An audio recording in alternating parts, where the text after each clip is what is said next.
Oh.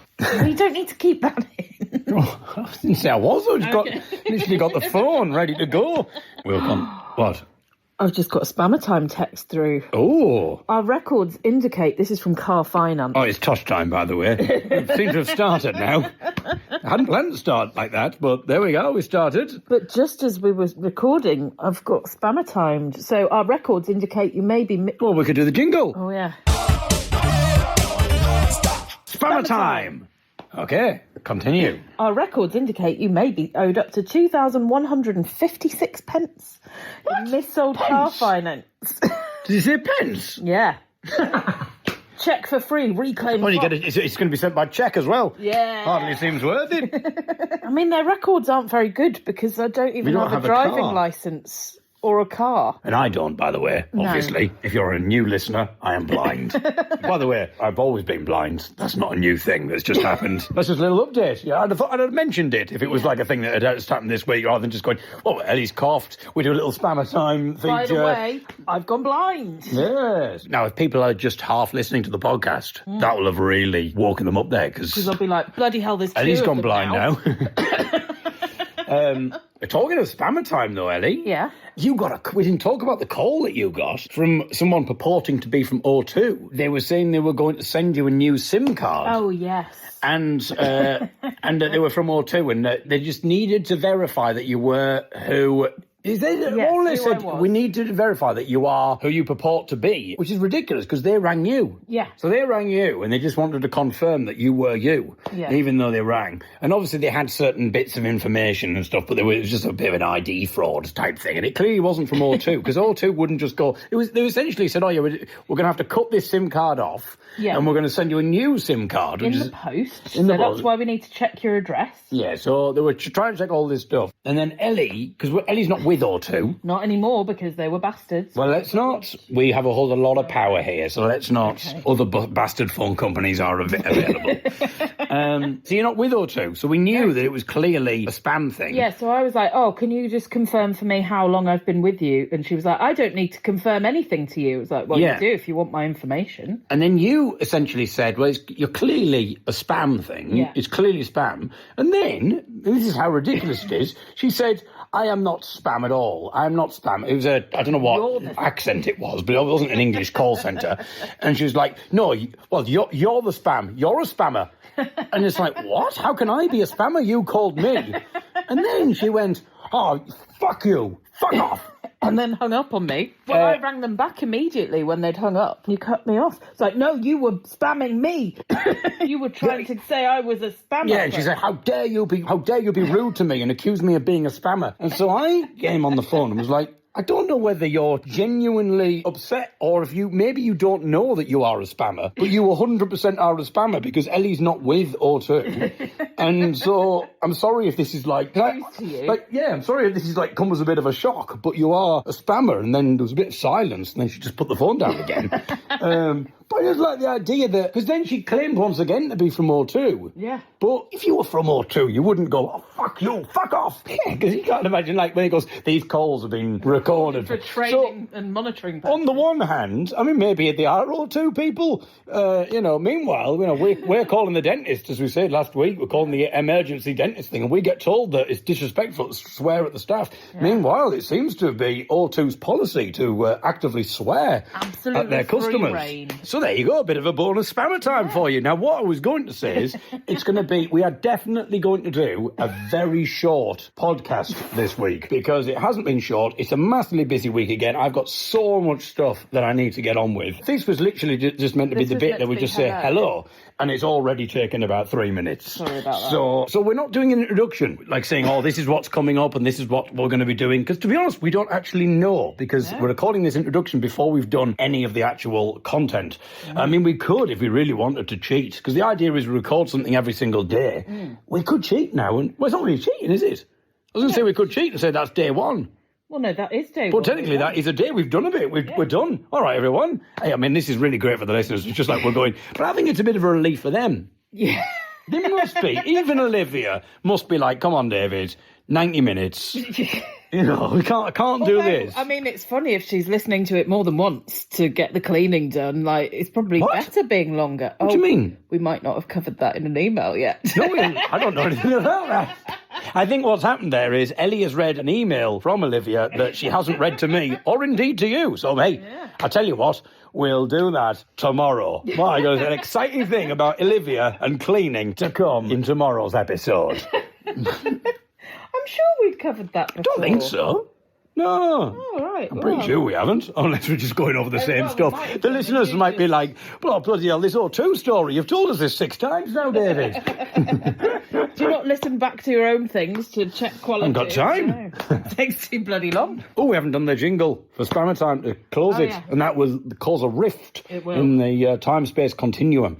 Oh, talking of the time-space continuum, do you remember, Ellie, when I was talking about technological regression masquerading as technological progression, I was talking about YouTube, the app developers, and each time they would do a different, when they updated the app, they'd try a little joke. All right.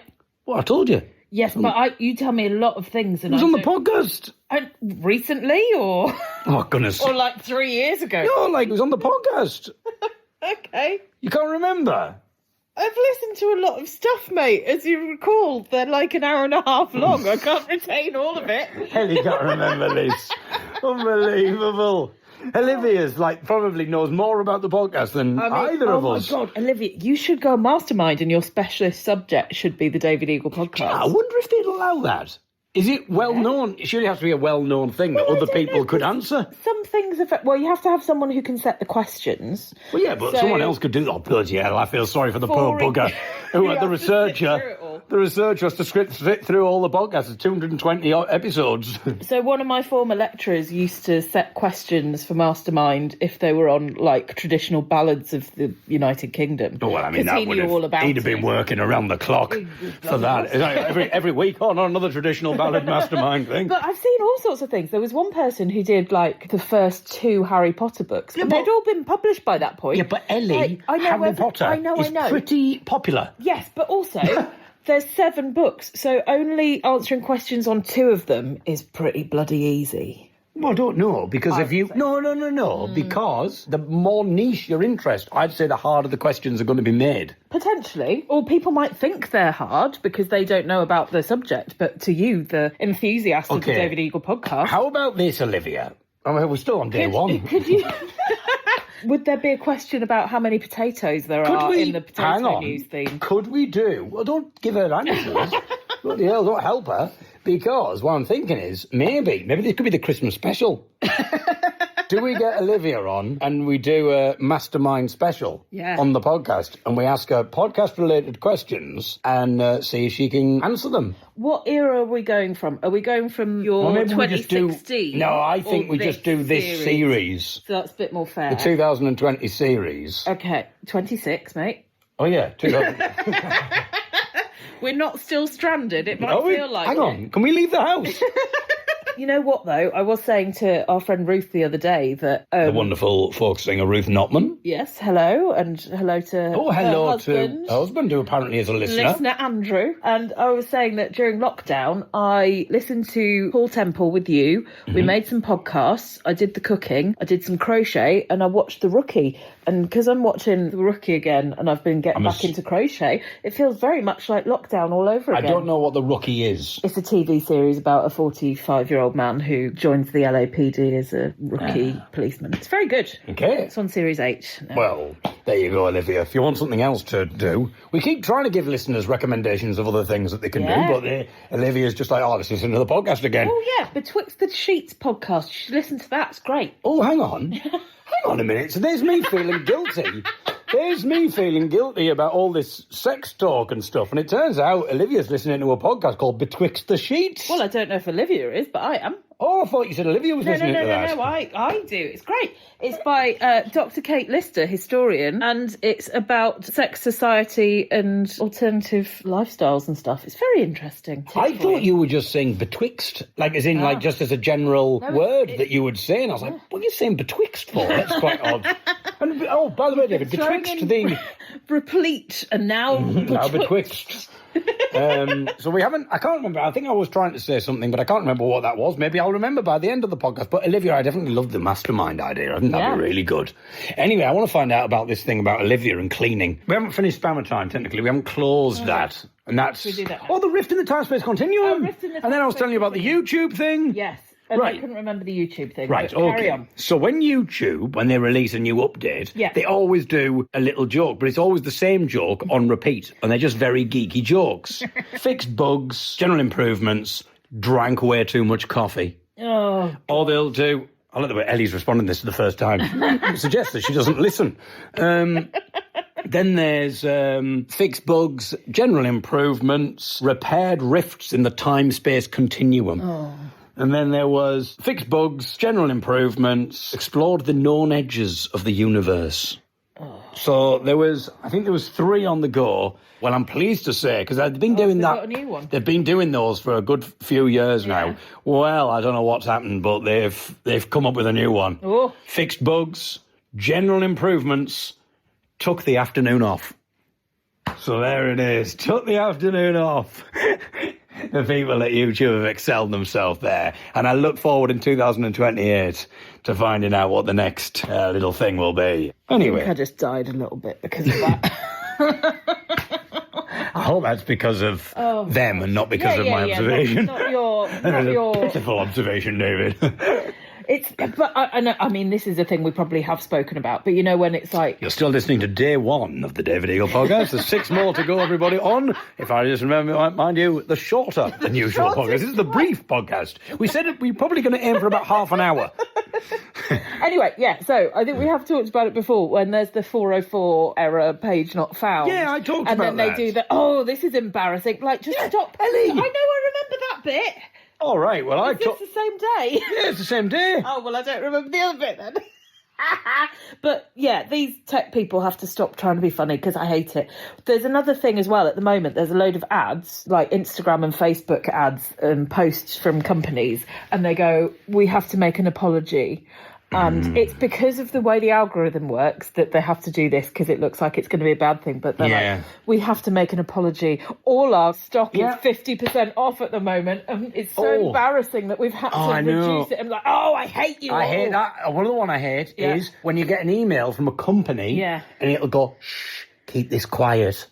We've got a sale on. Don't tell anyone. No. All right, DFS. Everybody bloody knows it's constant. And it's like, but you're telling other people. It's clearly like, it's not just me that you're telling. No, you're sending this out to the whole mailing list. Don't tell anyone. Anyway, so that's day 1. So now we just need to close Spammer Time. And then we can call it a day. And then day 2... Oh, the excitement. It's time for Olivia's email to find out what this thing about cleaning's all about. Yeah. Okay. Spammer time. Day 2, my friends. We've made it this far. Yeah. You know, that plant is looking really good, I don't know what plant you're referring to. So, Felicia, the cheese plant that's on the table next to us, I've not repotted her because I don't have any bigger pots to put her in, but I've given her a bigger stake to grow up against, and she's just doing beautifully. I just wanted to share that with everyone. Maybe we'll put a picture of her on Instagram at some point. Yes. And she's also reaching up towards the Young'uns Radio 2 Folk Award that's on the shelf behind her. So there you go. Olivia's making notes now. Name of the plant, Felicia. Yeah, I mean, that's the kind of question you get asked. If you were going for a deep dive on it, actually, she is 3 plants potted in one that have all intertwined, and it's too difficult for me to separate the roots. So, is she technically a colony? If it's 3 plants, maybe? I don't know. I don't know what the rules are. But yesterday we promised, didn't we, that we were going to get to, because this is kind of a lot of time in the waiting, because Olivia emailed this after last episode of the David Eagle podcast, as in not the last one, but the one that's just gone before that. Yeah. So not the last one. She emailed this at the very start of April. Okay. That's how long ago it was. And we read half of it, but then we ran out of time. It's time for Olivia's email, everybody. And also, we should say as well, Olivia has sent another email based on last week's episode of the David Eagle podcast. So we're going to end with Olivia's new email, and we're going to... This is becoming the Olivia podcast, essentially. And we could give her a special prize for the best contributions that she's made. We would call that the Olivia Awards. Oh, lovely. Okay. There we go. Okay, here we go then, everybody. Settle yourself in, Olivia, who might be the only person listening, to hear your own thing. A manifestation story. I was listening again to your podcast last week. I'm going to say that again because I said again weirdly. So. Oh, right, I thought you were going to say it again because I can't believe that someone has managed to listen not only once, but has listened again. No, I had a little burp on the word again. I didn't hear that. Olivia, that might come up on the mastermind. At which point did Ellie belch during the word again? I mean, I hoped that you would just make it sound like I'd read this really smoothly. I think you did. Day, but I didn't hear the belch. No, but we're talking about... Anyway. We're talking about the belch. Okay. A manifestation story. I was listening again to your podcast last week as I was cleaning round on Saturday morning. You didn't think I only listened... Cleaning round where, Olivia? You didn't think I only listened once per week, did you? And your story about the village hall debacle with Alan made me remember an incident in our village hall a few years ago. So presumably we don't need... This story will work as a standalone piece without a recap from me. I believe so. And what people could do is go back 2 episodes and have a little There's 2 listen. episodes. Probably. Okay, but I think it'll work anyway. So here we go, Olivia. On this occasion, about 3 years ago, I was taking my daughter to a toddler group there. At the time, I was involved with running the group. We had a set of keys, people would come along with their toddlers and have a great time. However, this particular day, we were getting the tables out of a cupboard and one small boy went into the cupboard and locked himself in. Oh, my goodness. Yeah. Much panic ensued, although the little boy himself was not fazed and was just singing away to himself. What we don't know is what he was singing. No. What's the thing about the closet, Eminem, trapped in the closet or something? Is it clearing out my closet? Clearing out my closet. I'm clearing out my closet. So maybe he was singing that. That'd be quite fun if like a 3-year-old was doing that. I can't think of many songs about cupboards. Obviously, there's Old Mother Hubbard. Yeah. Old Mother Hubbard who got trapped in a cupboard. Well, she didn't get trapped in it. She looked in it and it was empty. Oh, she looked in it, yeah. Yes. Oh, that's a different version. That's the Eminem version.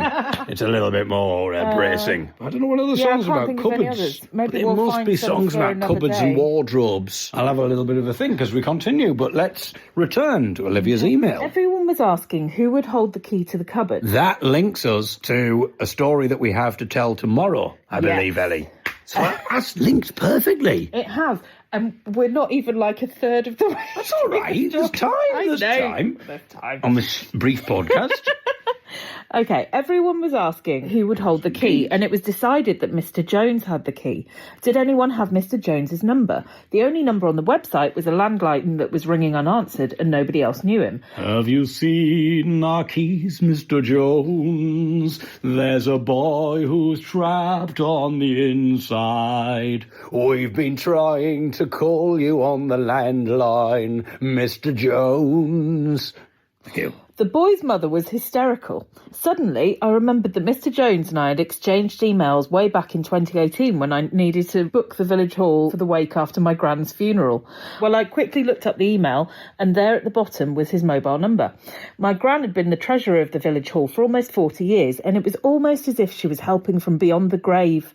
I sprang into action and called him. Mr. Jones was at home convalescing, as the previous day he had knee replacement surgery. He obviously couldn't come to us, so I arranged for the boy's mother to quickly drive over and get the key. The boy was released from the cupboard unharmed, and everyone went on with their day. I hadn't seen or heard from Mr. Jones since that day 3 years ago. However, having thought about him on Saturday morning during my second listen to the podcast at 9:30am, I went to our village farmers market at 11am, and who should I see but Mr. Jones? I immediately asked him how his knee was, to which he replied, "Blimey, that was years ago." So given that you aren't keen on all my enjoyment of musical intros and musings about misheard lyrics, and I do love Peter Kay and my husband often gets mistaken for him in public, I've never really watched Buzzcocks as it's far too mainstream for a folk head like me. What? You just mentioned Peter Kay. My content question of the week is, have you ever unwittingly manifested anyone or anything in a similar vein to the above, i.e. thought about it one moment and the next thing you know, there it is? I will have a think about that. Oh, you've already thought about it? Oh, yeah, no, because I've got one. Because, like, lots of things happen to me, and when I've told my friends, sometimes they think I'm a bit of a witch because there's these weird coincidences that happen. The one that's happened most often, I think I'm on 5 now, when my friends have been pregnant, around their due date, but not quite, maybe a couple, but no, because I don't know their exact due dates or anything. I might not have spoken to them for a couple of months, and then I text them and go, I think you're about to have a baby anytime soon. So I thought I'd just check in and how are you? One of them, I texted her actually 3 of them, whilst they were in labour. So I was dead on. And one of them had only just given birth like 4 hours before, and another one the day before. So I have some sort of sixth sense of like when people are about to have their babies. One thing that I find fascinating, and I wonder whether it's misremembering, because people like to believe that there is a kind of cause to all this madness and the chaos and that kind of thing. And also it's maybe a slightly comforting thing. But the amount of stories I've heard, and like I'm on about like personal stories from real people, not just things on the internet, about people who, if someone's died, they've thought about that person like more or less the moment of their death. Oh, I did do that with our cat. So, Nutmeg, I was in year 8 and I knew she was... By the way, that's presumably the name of the cat. Yeah, I'm not... That's not her new pet name for me. All right, Nutmeg. She was due to be put down that day, but after school, and I was in my German lesson, which was like 11 o'clock in the morning, and I just, for some reason, burst into tears. Now, we'd had this cat since before I was born, I think. So she'd always been there, and I just burst into tears, and I got sent to reception, and they were like, yeah, you can go home, because I was like uncontrollably sobbing and couldn't stop. And when I got home, the point that I'd burst into tears was when they'd put her down, because they'd done it during the day so we wouldn't be upset.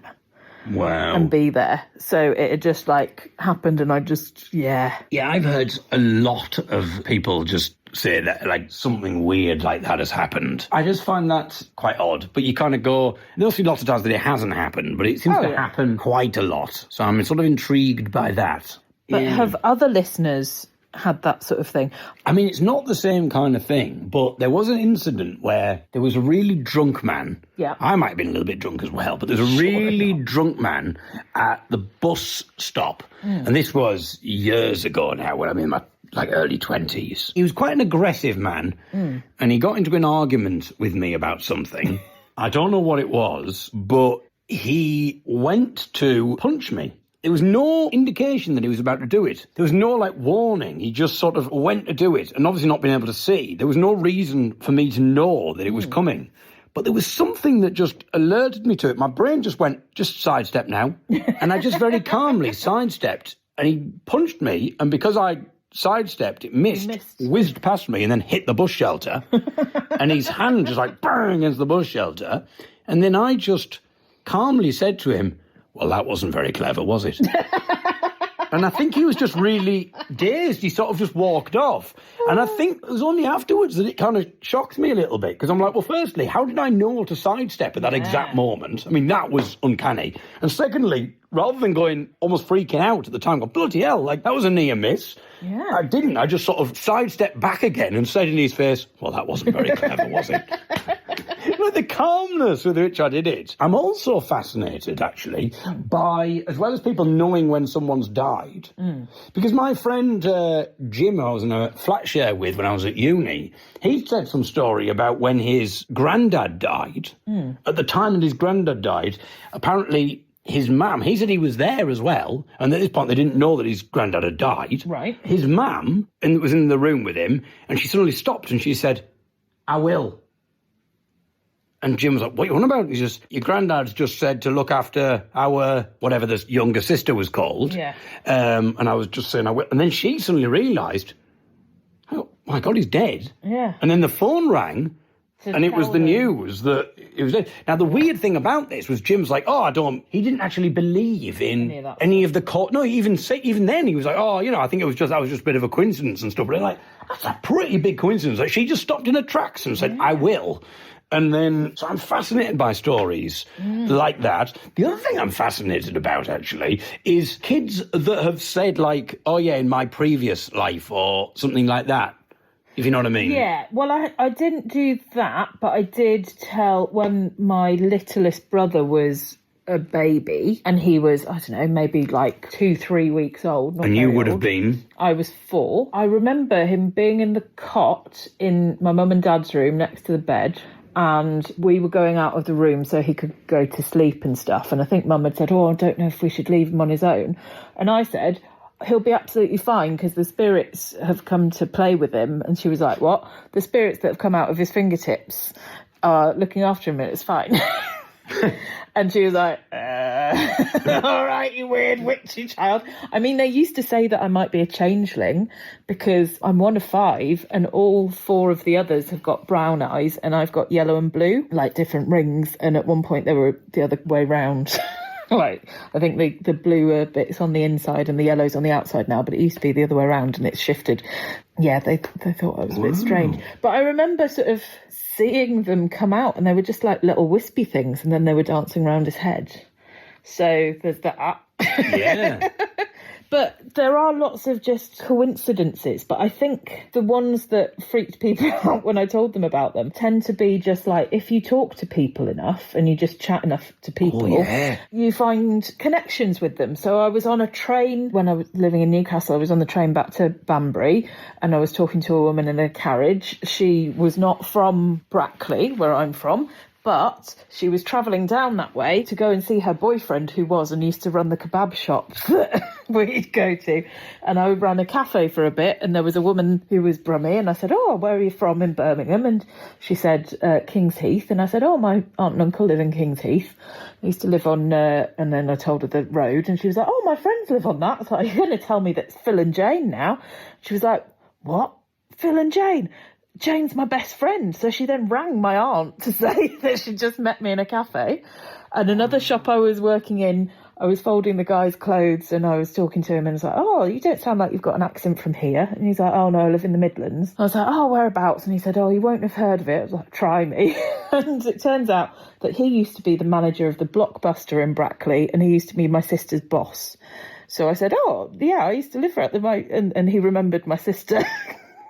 But the best one, I think, was I was at a festival and there was a Geordie woman sat next to me and I said, oh, where are you from? And she said, oh, well, I live in Cumbria now. I like the fact that when everyone speaks, they go, you say, ooh, and they say, ooh. It's very camp, this. Ooh, where are you from? Ooh, where are you from? It's like, well, she was, living in Cumbria. You should do like a little electric shock thing every time you... Well, actually, that wouldn't help, would it? You go, also, ooh. Well, that reminds me of the story of the electric shock machine we had as a child. But, oh, my goodness, another story to come. Another day. Just look. But first, we're on day 2, everybody. The Newcastle woman from Cumbria, but from Newcastle originally, and she was like, oh, yeah, I used to live in Fenham, and I lived in Fenham for university, and I said, oh, I lived there, and I did this, and I was on this road, and she's like, Curtis Road? Yeah. She said, I lived on Curtis Road. I said, you're going to tell me it was number 39 now, aren't you? She was like, oh my God, that was my house growing up. So my student house was her childhood home. And then when we were talking about it, it turned out that my bedroom was her childhood bedroom. And she was just a woman that I sat and talked to at a festival. It's incredible. And it's also incredible when you think about the number of coincidences that are never realised. Yeah. There how must many be people so have I many... not spoken to and found a connection with? There must be so many moments where you're just passing people and you don't have any idea of the amount of coincidences that exist. And I suppose that's what people would say is like, well, these things they're just crazy coincidences. Or would you say that there's some kind of like causality, there's some kind of cause and effect? But I am fascinated by kids because apparently there are lots of stories about kids who say, oh yeah, in my previous life, this was happening or I was this...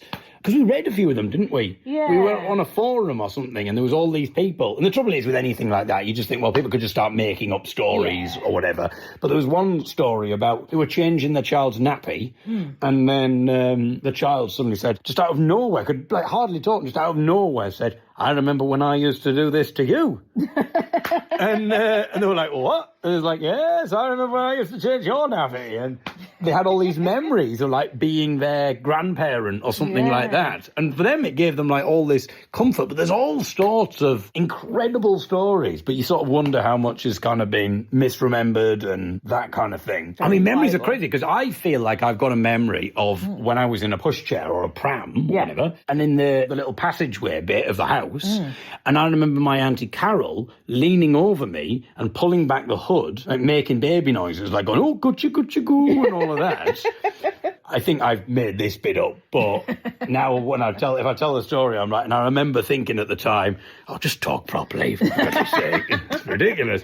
But I think that bit's a falsified memory. But the other bit, I seem to be able to remember that, but I don't know whether I do or not. Manifestation stories, I will try and think of something like that. But Olivia, did you have, with your child, did you have any kind of little past life kind of iterances? Creepy thing. Or any kind of like creepy thing where you just go, where the heck has that come from?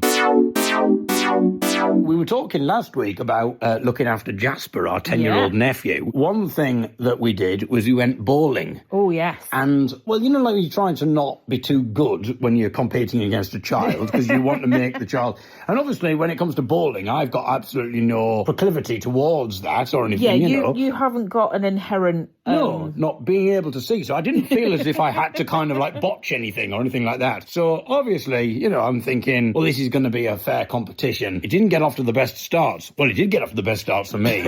He rolled the first ball. He knocked 2 Skittles down or something. And I think he missed the second lot. And I thought, well, at least I'm not going to do very well. And in bowling, they are called pins rather than Skittles. Okay. Well, of course, 10 pins. So it's called 10-pin bowling, I suppose, isn't it? Yes. But you have Skittles in bowls. That's the other type of balls, then, isn't it? That's what's it called? Crown green? Yeah, but that's... Why crown? What's it called? Crown green ball? Why is it called crown green? Is it called bowling? crown? Yeah, it's called crown green because it's played on a specialised grass surface that's intentionally designed with a raised humped centre known as a crown. Ah, okay. But that's very different because you don't have the pins in the same formation and you're trying to knock everything. So he'd knocked down 2 pins and then I went up, did my shot, and I got a strike. Straight away. Straight away. And I think he was a little incredulous. I think he did start saying, I hate this game. Yeah, exactly. He's like, now a blind man is thrashing him. Another thing we did is we took him swimming. That was absolutely fine. That was no problem whatsoever, which is more than can be said for the previous time when we took Ellie's... Jasper's sister. When she was 10, we had her to stay. We took her swimming and we were having a lovely time. She wanted to be thrown across the pool. During the wave machine. During the wave machine, she wanted to be thrown into the waves. And so I was doing that, which is arguably quite dangerous, I suppose, not knowing. But Ellie was trying to direct me so that I didn't throw her into a wall or other child's faces. And it was all going so well. And I was having a lovely time. And then I picked up, what I didn't realise is I then picked up the wrong child. Ivy hadn't quite come back to me yet. And I just picked up the wrong child. I kind of got into a bit of a kind of a flow with it. Yeah. You know, it's like, there she is, and she ricocheted back. There she is. And I don't know what happened, but maybe she sort of ricocheted the wrong direction, or she had to. I think the wave had blown her in the wrong thing, and it had blown another child into my path. And of course, I'm used to this now, and I'm feeling. I'd also got a bit more confident. At first, I was a bit kind of like hesitant to do it, and then at this point, and I think I'd reached peak confidence just at the moment that the wrong child came into my path, and I picked up the wrong child and threw this child across the room. And Ellie could see that I was about to do this, but she couldn't stop me because of where she was. Not quite quick enough. It wasn't quick enough, and you said you could see the horror on the other parent's face as I just pick up another parent. Because obviously the problem is as well, is I can't show people that I'm blind. Yeah, you don't. I think I just demonstrated it there, but before the point, like you don't have a white cane in the pool. No, so there's no kind of sign that I'm blind, and I feel like sometimes I need like some sort of little thing that I can wear on me. We should do you like a swimming hat that just says I am blind, or just blind, not an idiot. Yeah. Or not rude. Well, I must have talked about this on the podcast, but the time that when I was a child and I was cycling and I was on the bike and I was going pretty fast on the road and I crashed into this woman who was pushing a pushchair and I fell off the bike and she said, "You are an idiot." And then I defiantly stood up and grabbed my bike, and just before I rode off I said, "I am not an idiot, I am blind." And then I defiantly rode off as if I'd proved my point. But if anything, I hadn't proved my point. I'd proved her point because I shouldn't have been cycling really fast. I am not an idiot. I am blind. As if she'd gone, oh, fair enough. I think, oh, Well, you're doing very well yeah, considering. so the parents had an absolute look of horror, and God knows what might have happened. I mean, it could have really backfired. Like, imagine like a parents were really angry, I just get hit or something. But weirdly, the child who I threw absolutely loved it and just came back for another one. And I was like, that's not our one, David. You said, that's not our child.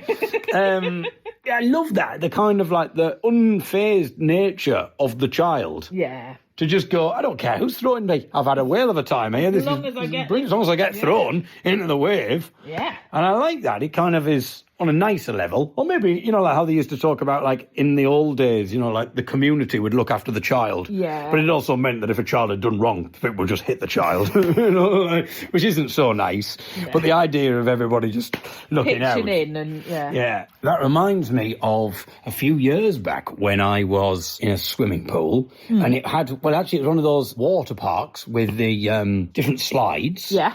And it was one of the slides that has multiple slides. Yeah. So you know you go, one finishes, but you still got another one to go, and then another one. And it was one of those ones where you meant to go down in a ring. So I went down in my ring. As I landed at the bottom of the first slide, and there was still another slide to go, another ring fell onto me. Someone had obviously lost a ring. theirs. Not being able to see who's around, I said, has anybody lost a ring? And no one was saying anything. And I'm like, and I was holding this ring out. Nobody was claiming it. So then what I did is nobody was coming forward for the ring. And obviously I had to go down the slide. I couldn't go down with two rings. So I threw the ring down the slide. Because I thought, well, that's the only option, really, is to throw it down the slide and somebody else will get to that. Then we throw it down the other slide and eventually it'll reach the bottom and someone can collect it for the next time they want to go on the slide. Yeah. However, little did I know that what was happening was the person we were with, they were looking at all of this and they could see what was happening. Yeah. Because they were on the bit above. But obviously, they couldn't communicate with me because it would be too loud to shout down. And what was happening is, I was obviously doing my thing. If anyone lost the line, and I was holding the ring out. And apparently a child was looking very nervous who had just lost their ring. Oh, no. And they looked really kind of bashful because they were a bit timid to go and claim the ring. And apparently their parent was on the other side was waving at the child, go on, go get it. He's handing it to you. Just go and get it. And the child was really nervous. And just at the point that the child reached out a tentative hand, I essentially snatched it away from him and just threw it down the slide and then slid down the slide away from them. Like a And the terrible child bully. just looked really horrified, almost like, I knew this would happen, this is why I didn't want to do it. He looked like a little meanie. And obviously I didn't know, and then I had to go and kind of apologise and say, I didn't know that was the case, I'm blind. You've got your cane with you. Yeah. People, because I always, that thing on like the tram or the bus, it's happened a couple of times where they've not seen that I've got a cane. Yeah. And so if I've sat in a seat which is maybe meant for like if you've got a pram or something and I don't, or a wheelchair and I don't know if somebody's trying to get on who needs that and I don't realise I'm sat in that seat. Yeah. And I've had it before where I've not realised and then someone's kind of very sort of passively aggressively said to me, and I've not even realised they're talking to me, well, thank you very much for moving. Or something like that. And then I suddenly go, sorry, are you talking to me? Oh, yes, well, thank you very much. And then I've got, sorry. You get up with the and then cane I'll go, and then sorry, I didn't realise. And they talk like, well, you should have realised. And then I get up with and obviously as soon as they see the cane, all of a sudden they go from that self-righteous kind of like, you're an absolute arse to, oh my God. And then I feel really bad because I'm not trying to make them feel, but it is that moment of, but you don't get that in the swimming pool. No. It's a lawless country, the swimming pool. But this parent was not happy with me at all. I said, let it slide. Oh. I don't know if that's worth keeping in, but we'll keep it in anyway, Olivia. We'll keep it in anyway. It's a free podcast. Well, here is the story of a bit of drama that occurred earlier in the week where I was very tired and because I'd come back late from a gig and you had a gardener become a gardening consultant Yes. to help get our garden sorted, because that's how well we're doing. That's, we have our own gardening consultants now on staff. Well, sort of on staff. We're doing a bartering system where I'm going to do some sewing for her and she's going to design us a garden. Yeah, so this is my friend Harriet, and she used to have a gardening business and then she's done some other things. And is thinking of... What are you saying she's been on recently? She was on Springwatch when they had it in so she's a fellow Springwatch alumni person, just like myself. Yeah.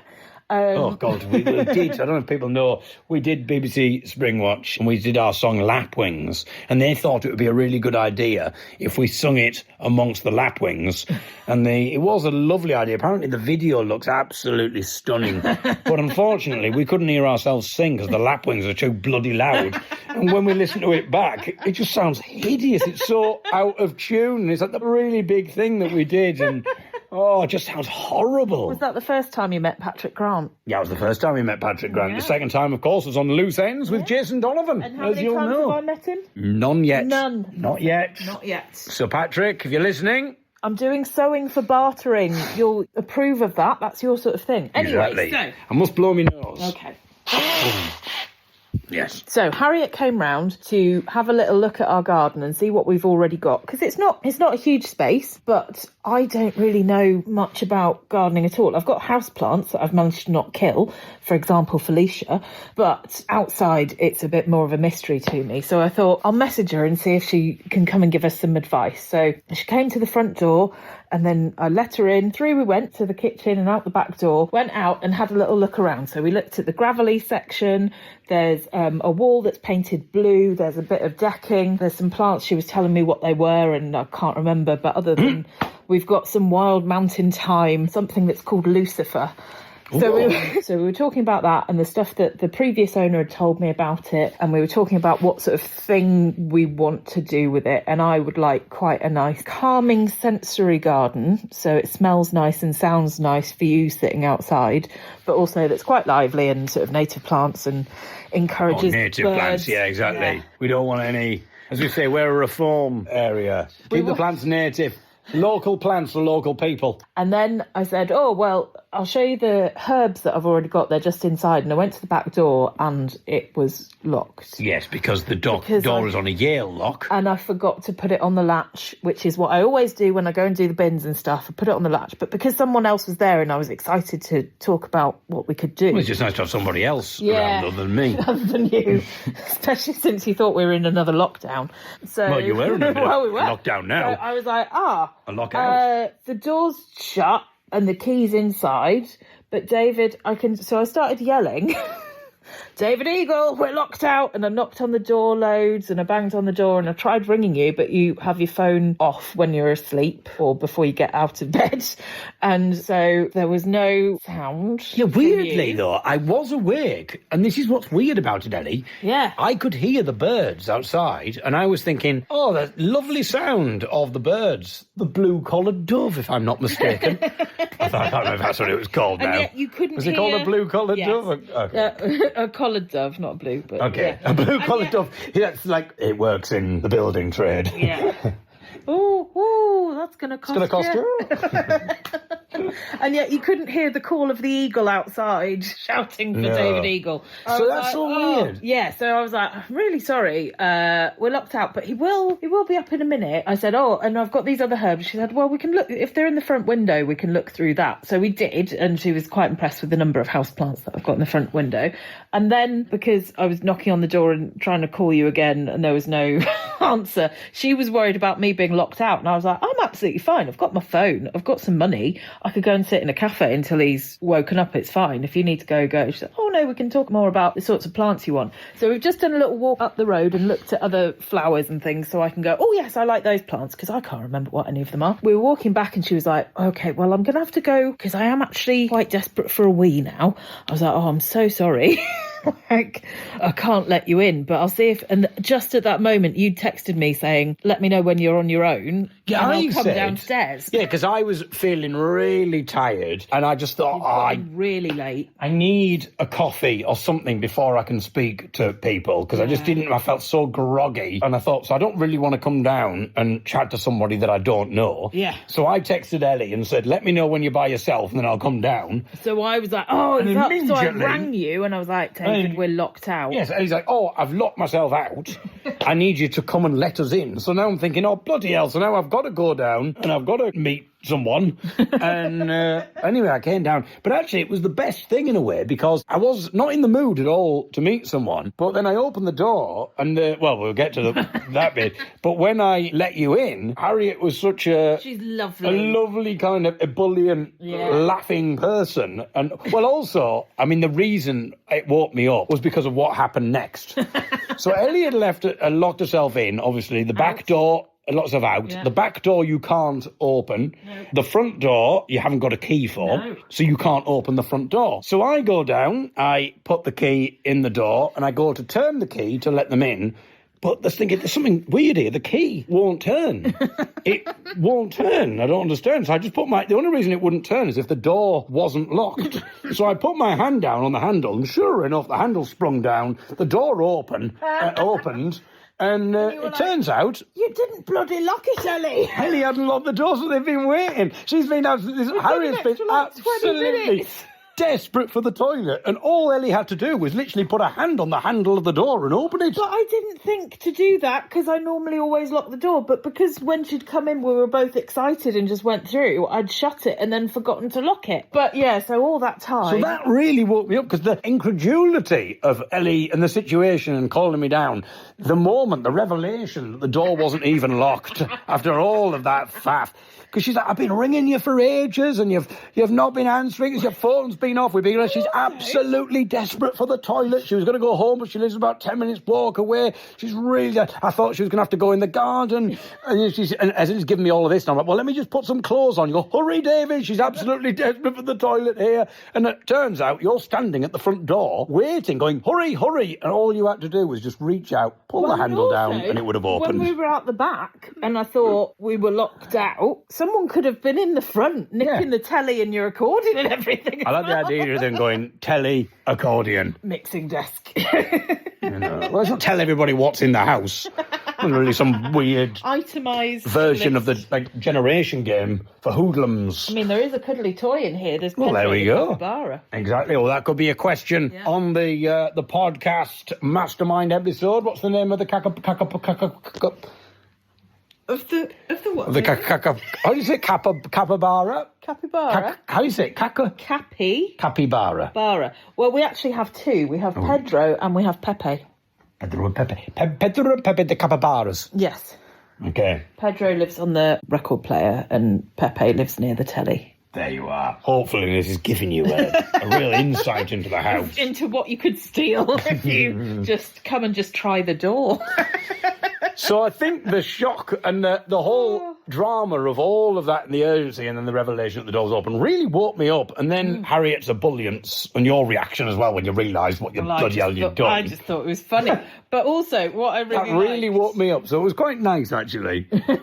What I quite liked is that 10 hours later, I got a text from her going, I keep giggling at us standing outside wondering how you're going to get in, and then the door being open the whole time. Now, for today's little segment, that story that we told about being locked out of the house reminded me of a story. We head to Leicestershire to a singing weekend in 2015. And so we have a little clip that relates to what we were talking about yesterday that I can play. Unfortunately, a little distorted, but I think you'll be fine. You'll be fine. Well, it's not too bad. It's mainly when people laugh. And the trouble is with me, it happens quite a bit. And when they laugh, it does distort a little bit, but I think we'll be absolutely fine. Here is a little clip, a little story for you, taken from our singing weekend 11 years ago in Leicestershire. Oh, you went properly into your radio voice there. Thank you. In Leicestershire. Ellie's suddenly getting interested. She likes it when I do that voice. I think we've established I don't What's like... the time, Mr. Eagle?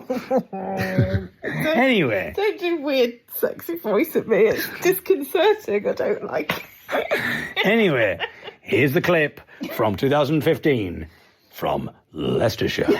I was getting a piano moved from my home in Manchester to my home in Sheffield. I haven't got two homes. But I was moving from Manchester to Sheffield, so my piano was being moved. But unbeknownst to me, they'd picked it up the day before, and then they were delivered, and they delivered it at 7 o'clock in the morning when I was still in bed. So I got this knock on the door, and I came down, and it just so happened to coincide with the time that my friend was leaving for work. So my friend left, he works in York, so he was commuting from Sheffield to York. I walk out the door, he locks the door behind him and leaves for work. He said, "Okay, where would you like the piano?" I said, "Follow me, gentlemen, follow me," and put my hand on the door and realised that the door was locked. And because I'd just come out of bed and wasn't really wearing that much and hadn't put my keys in, I realised I'd not got my keys on me. Nor had I got my phone on me. I sort of started to panic because it was sort of pattering with rain, spitting with rain. And I thought, am I going to be lumbered now? Because he wasn't coming back till 2 days because he had a job interview in York the following day. So he was going to stay over. I thought, am I going to be stuck here potentially with a piano in the pouring rain for 2 days? So I thought of everything. He said, "So you haven't got the key?" I said, "No." He said, "You haven't got your phone?" And I said, "No." At this point, he very helpfully just started going, "Oh dear, oh dear." Dear, oh dear. You know. And it's amazing. And he sort of did it with varying degrees of intonation and inflection, as if one of them might be helpful. Oh dear, oh dear. Yeah. And so I thought, what on earth am I going to do? And I thought, well, I haven't got my phone, and I don't really know my friend Ben's phone number, who was travelling to York. But I do know the number of my friend Aisha, who does know the number of Sean. And Sean knows the number of Ben. All being well, after 25 minutes of calls, I can maybe do this. So I was just about to say to the man, right, I'm going to have to use your phone to call my friend Aisha, who's then going to have to call Sean. Now I thought, how am I meant to know that the calls have been successful? So then I'm going to have to tell Aisha that if she gets through to Sean, then she's going to have to call me to let me know, and then Sean's going to have to call me to let me know that Ben's heard, and we're just going to have to keep doing it that way. This could go on for absolutely ages. By that time, Ben could be halfway through work. And, you can't really miss his job interview. So I had no idea what to do. And I started panicking. My brain was just thinking, what on earth am I going to do? So as he was dialing the number, he said, "Look, just check one more time to make sure you haven't got your keys." I said, "Look, I haven't got my keys, I'm checking." He said, "I haven't got the keys." He said, "You haven't got the keys for the front door and you haven't got the keys for the back door." I said, "No, the keys for the front door and I haven't got the keys for the back." Hang on a minute. The back door? You mean the door that I came out of? You mean... Round the corner that even now as I speak is wide open and waiting. In which one I said, "Follow me, gentlemen." And the piano was delivered.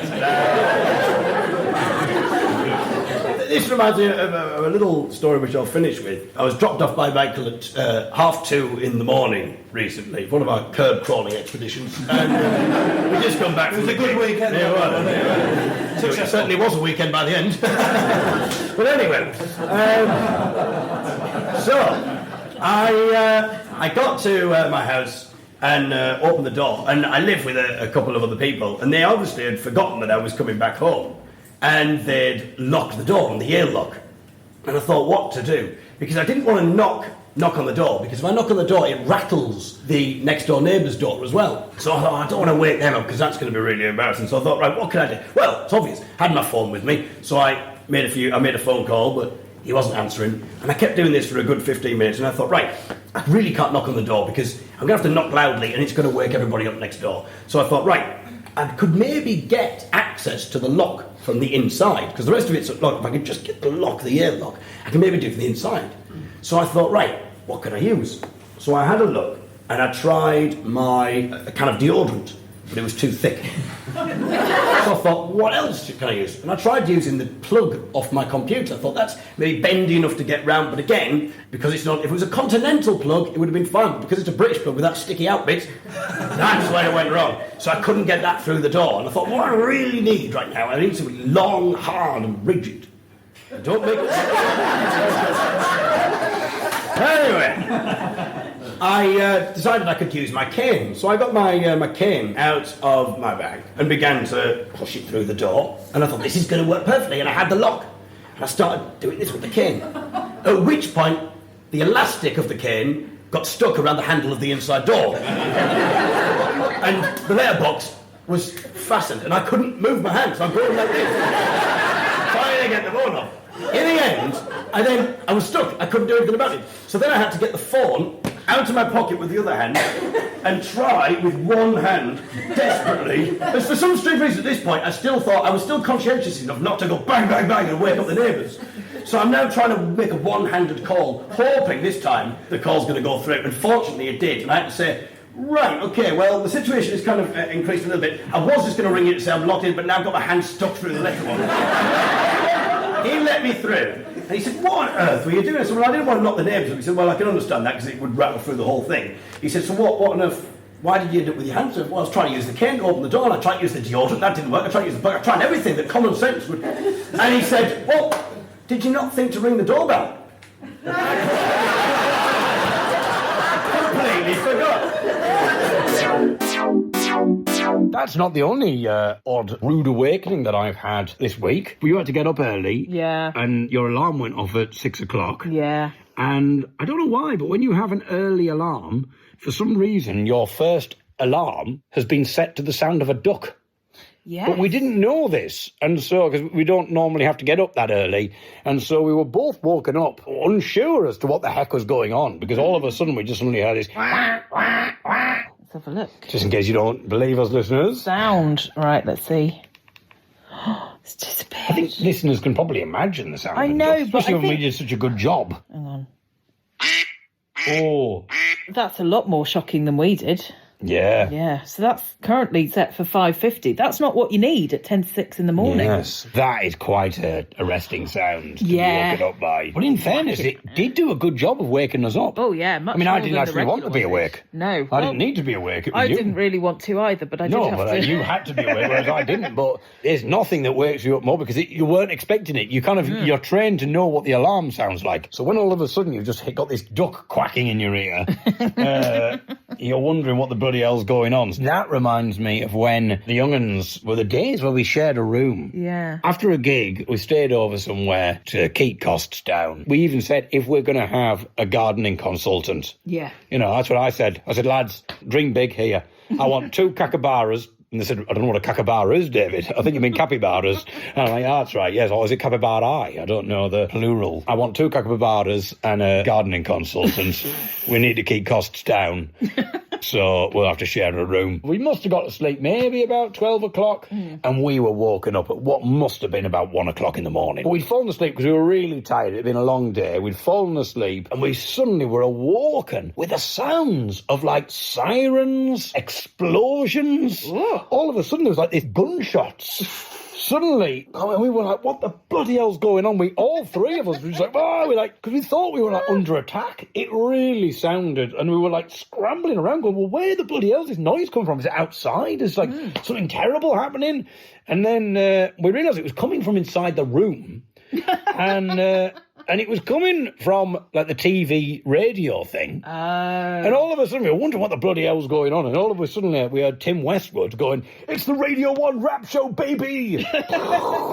And, it turns out, I don't know why, but someone had set the alarm. I don't know if it was some sort of prank or something, but somebody had set the alarm to 1 o'clock in the morning. Oh, dear. To go off full blast for the Radio 1 rap show.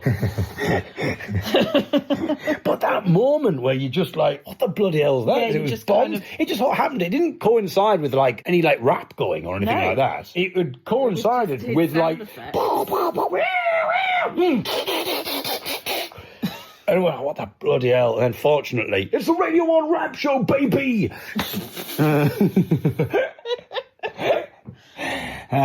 Which is quite disconcerting for 3 folk singers Yeah. to be woken up by. Ben messaged in. He's our other contributor. Yeah. Ben was saying about his 9-year-old daughter taking part in our competition. Oh, Yeah. God, we've got the mystery sound thing. Although I think that'll be mentioned in Olivia's email. It will be covered. Actually, I think Olivia's the only one who guessed then, the mystery sound, because Ben didn't even bother, I don't think. He was just confirming that he's not leading his daughter into No. terrible ways. Yeah, so I was worried because Ben's 9-year-old daughter, Blossom, was listening to the Guess the Veg episode, the Guess the Veg segment and was trying to guess what vegetables were in the veg box. But the bit before that was me talking about the gig that I did in a sex club. I was going to say a performance that I did in a sex club, and I thought if people haven't heard then that's the going to be context, that sounds a bit odd. So, well, I was doing my radio voice, and the next thing you know, everybody, my goodness, he says that she was just listening to that little bit. He just let her listen to that little bit and asked her to guess the veg. She's not listening, don't you worry about that. But Ben, has Blossom ever talked about any past lives? Or anything like that. So we want to know that. So anyway, let's end this week's podcast with Olivia's email. Hi, David and Ellie. Another fabulous podcast this week. I really like Olivia. She does gladden my heart. I'm so intrigued about which singing weekend she's coming to. Well, and the weird it's thing one is... that's going to be before the end of the she's coming on one of the singing weekends. So we don't know which one. I'm assuming I must have met Olivia because she said about her signed copy of the album. Yeah. So that suggests that presumably if I've signed it... Yeah, I mean, you don't always meet people when you're signing stuff because sometimes Sean and Michael just shove things into your hand and go sign Well, they do, but I'm trying to sign CDs here, lads. Hey, oh my goodness. That's not the ballpoint I was thinking of. So I may well have met her. Olivia, you'll remember this more than me, because obviously there's only one of me and there's lots of you. I mean, now I know who you are, Olivia. What I mean is, there's lots of people who come up and say things after gigs. Yeah, not just multiple Olivias. I am the only, you're more likely to remember. It's like a teacher trying to remember a class's name. They only have to remember the one teacher name. Exactly, that's what I mean. And my class always got my name wrong. Whereas now, Olivia, I obviously now I know who you are. Especially because you've said her name 17 times in the last minute. I mean, this is the problem. I think when we are in the bedroom, and if we ever do get up to anything, I'm so used to saying them. Hang on. I'm so used to talking to now. And I'm talking to you. Oh, right, okay. But, I'm slightly worried. If I say the wrong name, I'm so used to saying Olivia. This could be...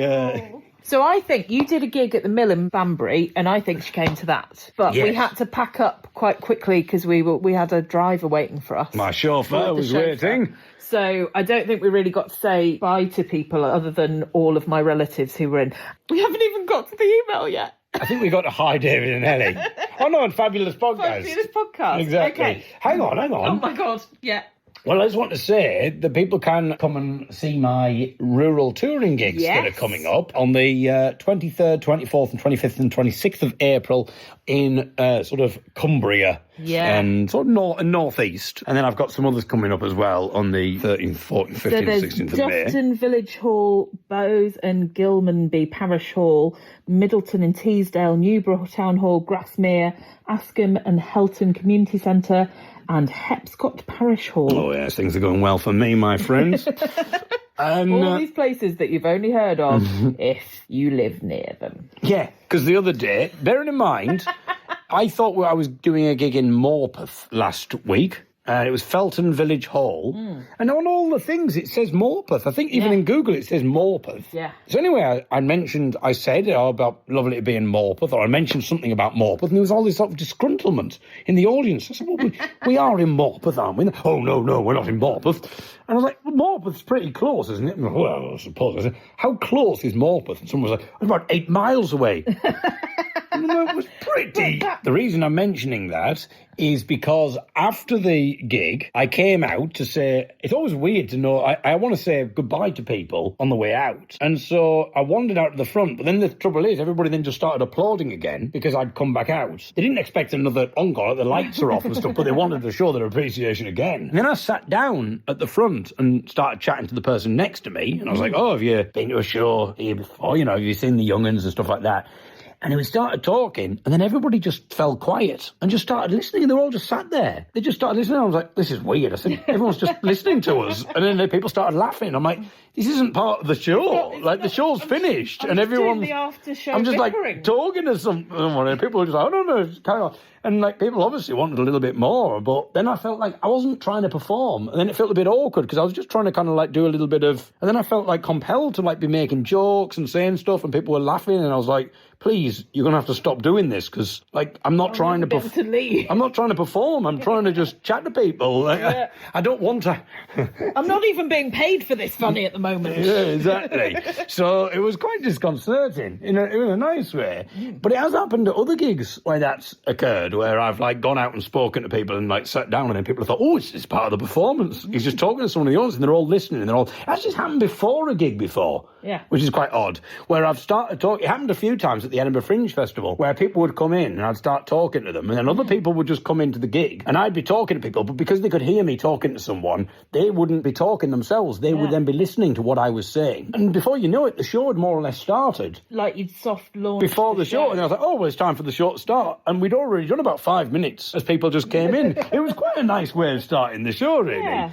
Also, I think it helped them to then realise that you're not going to be like picking on them or anything, because quite often people won't sit in the front. They're not sure. Imagine if I was just being really nice to everybody and the show started, I'm like, oh, like you fuckers. Anyway. We haven't done the email yet. First line in. But Thoughts? yes. Okay. Gig praise woman.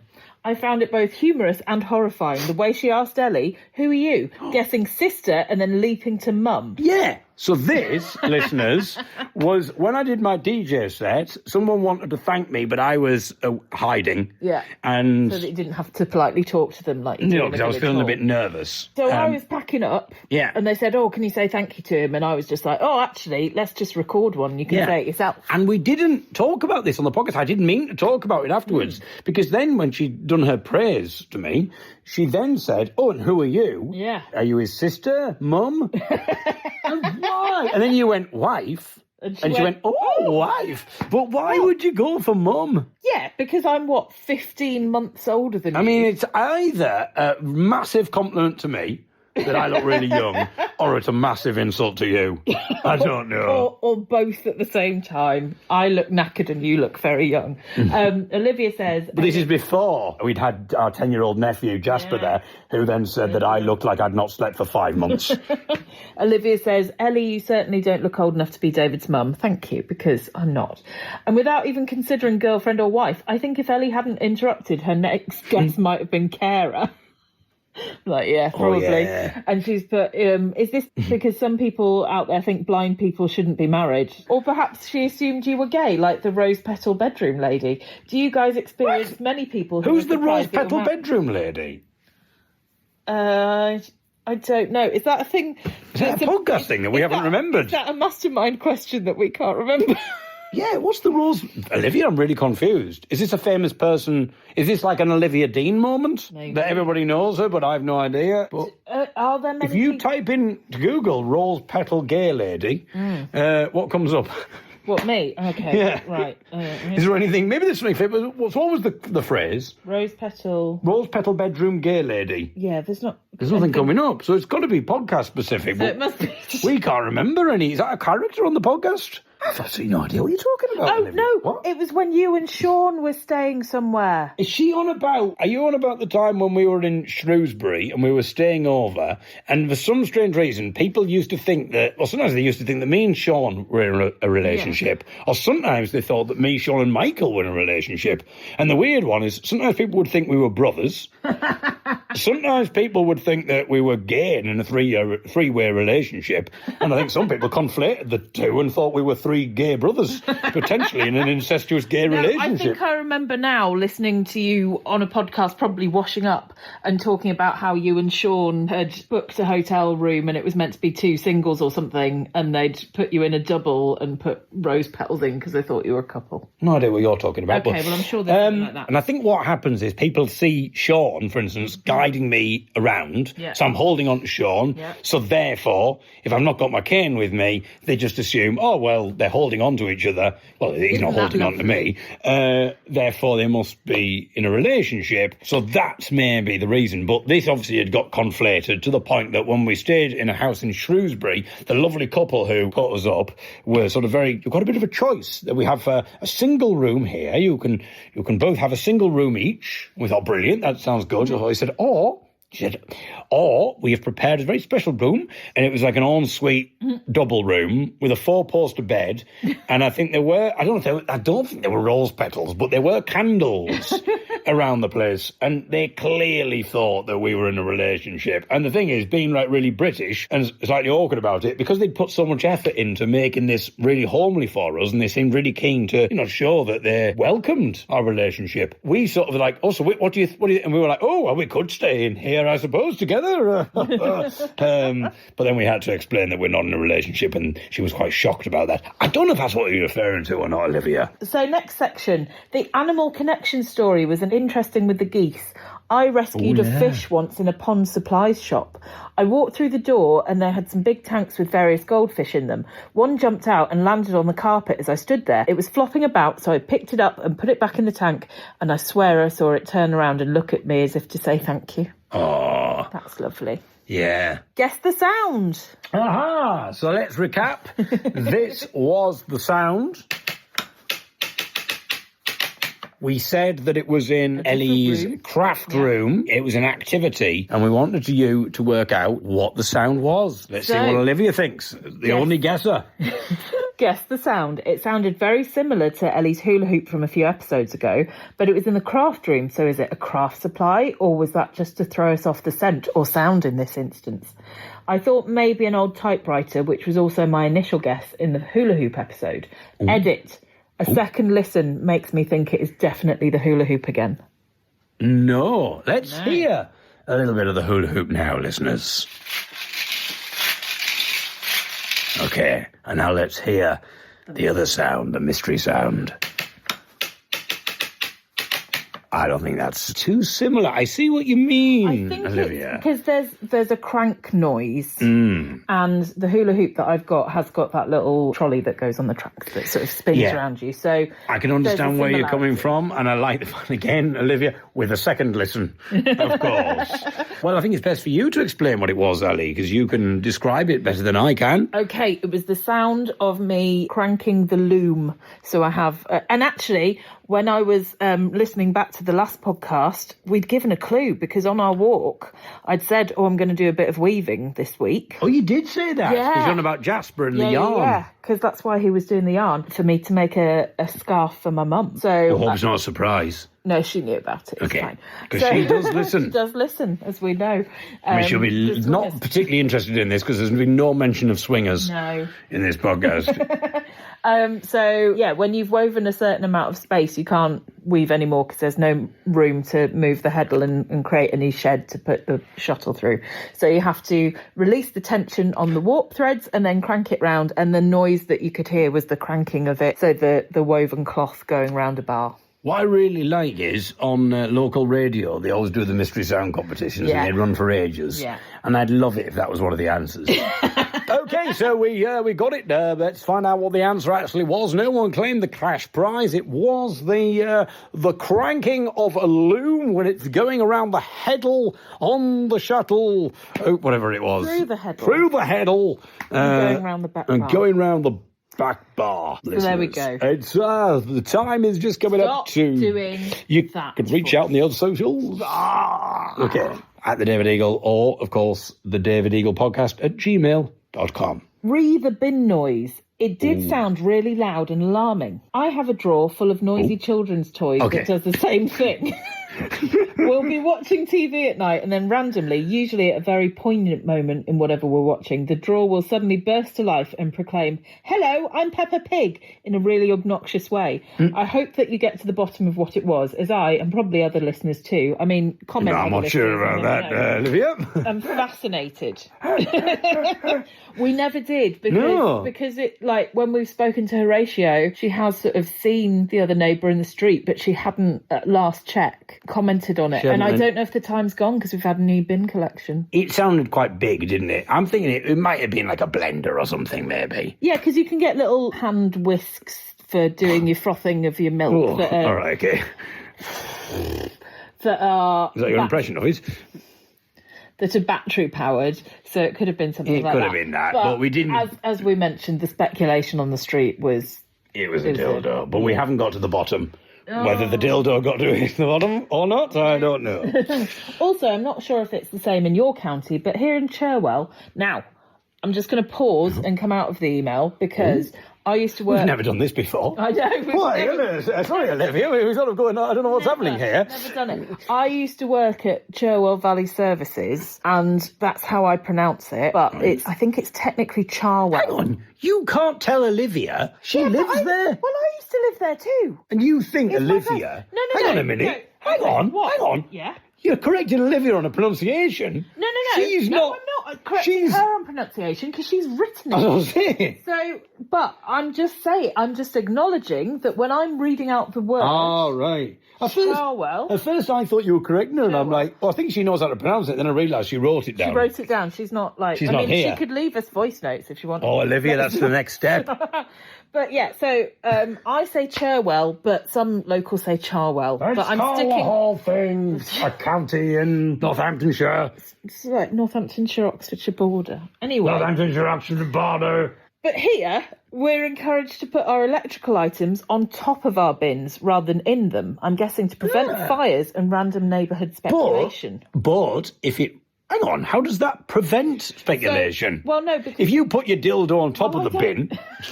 That's gonna... Well, it's not... I suppose in fairness, it's not speculation. It's quite obvious what's going on. Walking down your street, you should be calling it Sharewell. She said electrical items. It could have been the Peppa Pig. It could have been. Talking about porkies. But what was I going to say? That's David Cameron there. Has he come from Sharewell? Yeah, he was an MP round there. Yeah, I think the problem with the electrical items on top of the bin is what if it rains? Well, they're not plugged in, are they? I suppose. Battery-powered ones are more of a concern, but yeah. Yeah, that's what I mean. Well, of course, if it's battery. Maybe we should mention this to our neighbour when you find out what it was. What, to say if you're... Like, next time you're chucking out a dildo, chuck it on top of the bin. So we That all sounds know like exactly what it was. That we want it. We had a rummage right down there. That was very inconsiderate of you. We're nearing the end. Okay. The pancake tradition. Ah, yes. Yes, David. Every Sunday morning we have pancakes for breakfast, and this is not a new tradition. Olivia, I wonder what kind of pancakes we're talking about. Are we talking about savoury ones? I like a savoury pancake, but I'm not such a fan of sweet stuff.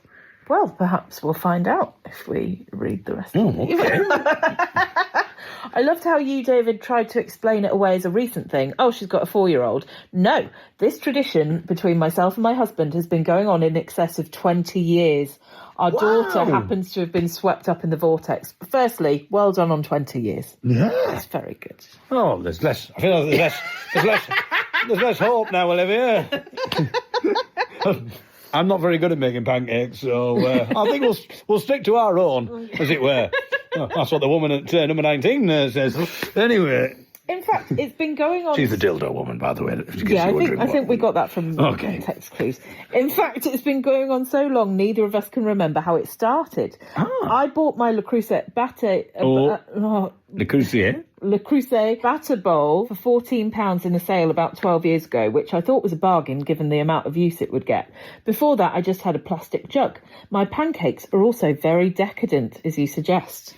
Ooh. We have a box of pancake toppings, and pancake toppings have been given capital letters, so this is very important, that comes out each week containing lemon, sugar, maple syrup, golden syrup and chocolate spread. You see, what I would do, Olivia, I just have lemon. As you know, I like lemons. You do like lemons, We but also you established wouldn't have the sugar on it. No, I wouldn't. I don't think I would have the sugar. No, I don't think I would. No. Maybe just the tiniest amount, but I don't think so. Well, she goes on to say, I also buy raspberries every week as my very favourite pancake topping. How interesting that you went raspberries there. Yes. When we were talking about the vowels. And that's because you're thinking that you're Olivia, and so that you're therefore southernising it. Well, there's a second edition of that word, and I don't know how I'm going to say it now because you've drawn attention